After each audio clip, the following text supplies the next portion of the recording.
এখানে কি কেউ বসছে ভাই?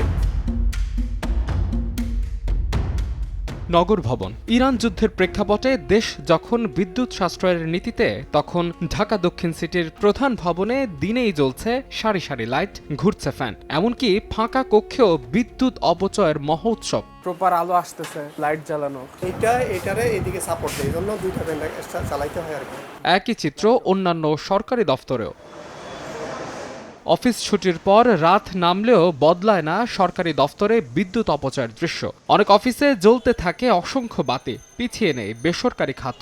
জ্বালানি প্রতিমন্ত্রীর হুঁশিয়ারির পরও আলোকসজ্জার নামে রাজধানীর বিভিন্ন শপিং মলে অপচয় হচ্ছে বিদ্যুৎ। আমাদের এমনি তো বিদ্যুৎ ঘাটতি আছে, তাতে তো যদি বিদ্যুৎ অপচয় করা হয় তাহলে আগামীতে বিদ্যুৎ পাওয়া যাবে না। শেষ পর্যায়ে পর্যন্ত যদি আমরা শুদ্ধাচরণ না করি, আমরা যদি নির্দেশনাগুলো মানে ফলো আপ না করি সঠিকভাবে, তাহলে আসলে প্রধানমন্ত্রী একক নির্দেশনায় আসলে খুব বেশি একটা কাজে দিবে না। ওনার এই দেখানো পথটা প্রত্যেকটা মন্ত্রণালয় থেকে শুরু করে বাংলাদেশের অফিস আদালত সব জায়গায় বাস্তবায়ন করা জরুরি। দেশকে টিকিয়ে রাখবার জন্য বাস্তবতা দিকে যখন আমার ব্যবসায়িক নেতৃবৃন্দ ব্যর্থ হবে তাদের দায়িত্ব পালনে, তখন আমাদেরকেই অপ্রিয় একটি সিদ্ধান্ত নিতে হবে।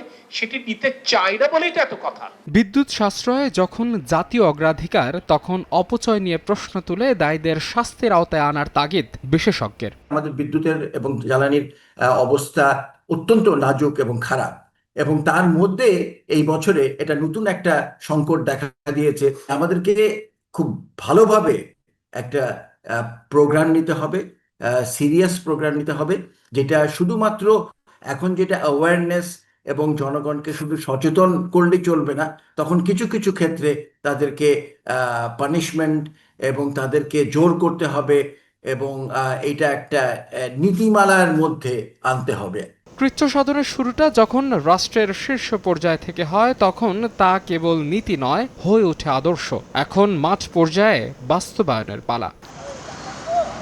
প্রধানমন্ত্রী তারেক রহমান বিদ্যুৎ সাশ্রয়ের যে দৃষ্টান্ত স্থাপন করেছেন, তার বিপরীতে রাতের বেলায় সরকারি দপ্তরের আলোর ঝলকানির এই দৃশ্য সেই উদ্যোগকে অনেকটা ম্লান করে দেয়।